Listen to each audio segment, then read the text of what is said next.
We got it? We got it, right? They accepted our offer. Yeah. It's our home on Lawrence Make sure you Street. tell her we might let her pick out her own house too. I have. Hey Chad, what's up? Hey, this guy wants to move into Lawrence pretty quick, and you know, he wants to know when the house will be done and everything. So you probably need, what, another day over there to finish up the painting? It just never gets old, is being able to help people and bless people and make win-win situations. It seems like my whole life, we've always had circumstances that was a win-lose, where if I win, they lose, and if they win, I lose. And what's so cool about real estate investing is it doesn't have to be like that. Here you go, Kevin. This is appreciation for you guys to all help you in, and tell you guys again, thank you very much. Thank you.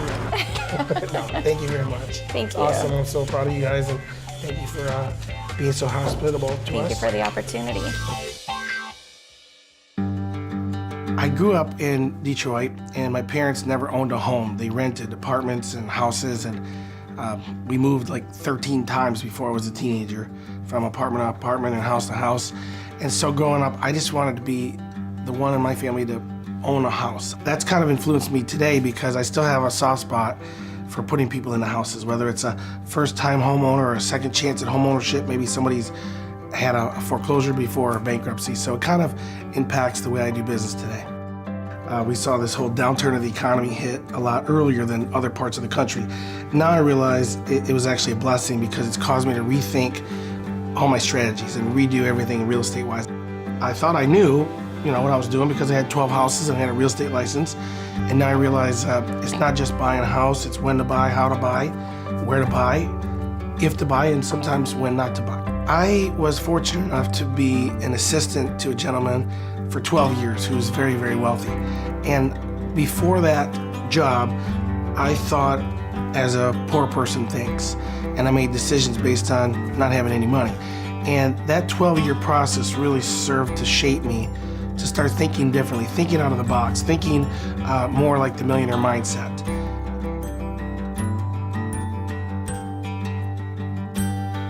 This is how we do it, man. We're showing up. We're gonna show this house to some people. I got my computer and my iPad and stuff, and I'm gonna go ahead and just kind of set up in there. One of the things about this house that I like is it's nothing special, but it is exactly what I want for my bread and butter. Okay, this is the blue-collar, working-class neighborhood. The guy in that house right there, they're renting for over $900 a month. And so when I look at the rents, the fair market rents in the area, and I can determine that it's between $800 and $1,000, then I know that I want to keep my prices similar to that. I would be foolish to have a house in the $1,500 a month range. And so this is it, man. This thing here is going to cash flow me between $600 and $800 a month, net. That's after everything's paid, and that's good. I mean, we picked this up for, I think, it was $52,000, and we did some rehab on it. We got about $57,000 into it. And we're going to basically sell that on owner financing terms for $109,000. We'll get $4, $5, $6 grand down, and so they'll be financing just about, you know, $104,000. I might charge them like 8%, 8.5%, or 7.9%. Usually I do, and so their payments are going to be like $720 a month, plus their tax and insurance. Their total payment in this house will be about $850 a month. So again, cheaper than the guys in the area that are renting. That's what it's about. So let's go set up.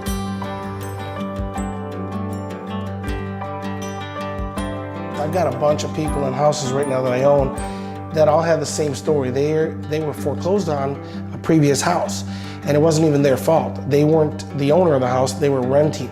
They're making their payments every month, and the landlord wasn't paying the mortgage, and so they lost the house. And so this is really important for me to have this third-party company in place, because now it's a documented service. It's a documented third party that's documenting their payments every month. So they'll get a username and a password. They can log in anytime they want and see their payments being made. And it just kind of helps protect them from me and helps protect me from them.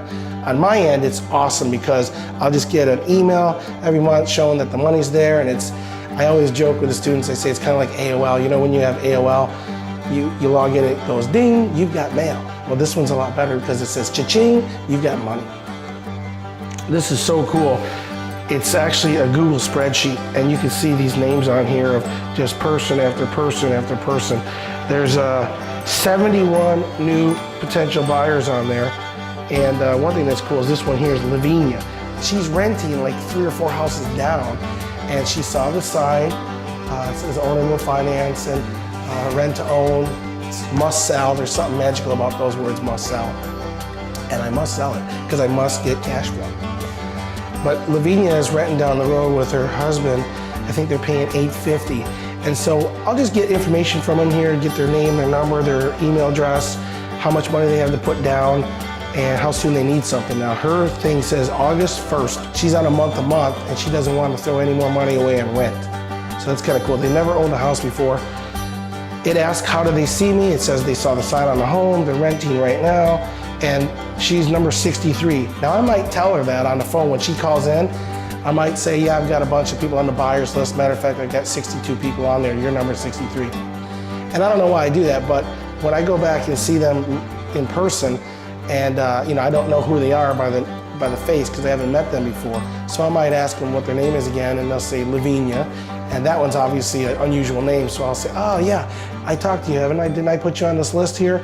And she'll say, yeah, I'm number 63, and they'll remember that number. So I think that's kind of cool. Then when I show them this list, like right now there's 70 on there, so that would be like 7 people ago. And that was just 2 days ago that she called. So it's kind of powerful. Sometimes they might be number 43 and I've got a list of 125. They realize, oh my gosh, I've had 60, 70, 80 people since they've called on that list. And it kind of helps create, fear of loss, I guess. One of the things I'm really trying to do is I'm not trying to show the house to one person or one family at a time, right? This is something I learned a few years ago and this has just helped phenomenally. This is incredible. I would show the house to anybody that wanted to see it. I'd take phone calls all day. People would say, hey, I need a house, can I come look at it? And I'd say, sure, let me drop everything. Forget about dinner and family time. I'll just run over there right now and show you the house.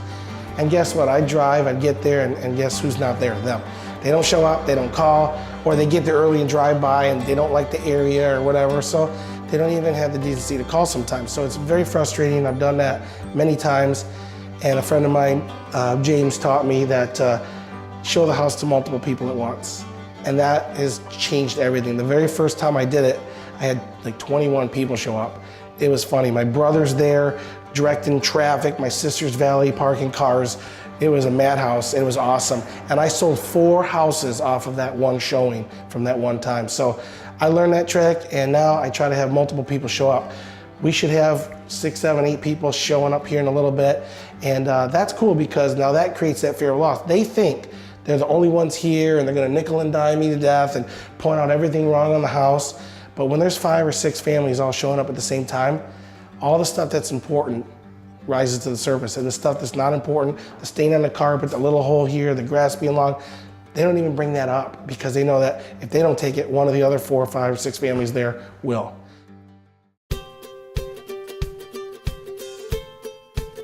You don't have to be an extrovert or somebody that has the personality for it. You really don't, because some people gravitate towards more of a louder person, or maybe a confrontational person, or outgoing personality. All these different stereotypes that we give ourselves. But other people, they just want facts. They're hungry. They want to know, what can you do for me? How can I get into a home?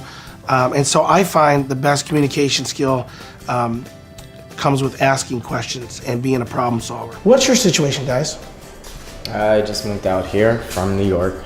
Oh, from New York? Yeah. Mm-hmm. 2 weeks ago. I got offered a position here in Florida as an RN, and I've been wanting to buy a house for about a year. I was divorced. I had owned my own house. I had my dream house. What kind of monthly price range is comfortable for you guys? I was paying $14.67 in New York, so. Yeah, it's a lot cheaper to live here. Yeah. So between $1,000, $1,200 somewhere in that neighborhood would be good for you? That's what we're looking for.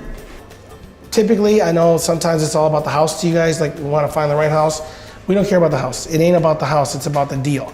And sometimes I say that to people and they're like, what? You don't care? We don't care if you love the house. Let me explain. Nobody loves the house they can afford, and nobody can afford the house you love. Just use it as a stepping stone, okay? You can be with us for a couple years. We document your payment history. We use like a third-party company to document that. And so you'll get a username and password. You can log in anytime you want. And that's really huge because we're hoping that in a couple years or 2 or 3 years, you can get a refinance. Now, we don't care. You can stay with us for 5 years or 10 years. But whenever you can get a better deal out there, we're charging 7.9% interest. if we're documenting your payment history and helping you with your credit, whatever issues you've got, then there's no reason why in a year or two you can't get a 5 or 6%. You know, we don't know what rates are gonna be like, but our goal for you is to be able to get a refinance. If you can't, then think of us as like a safety net. You can just stick with our program.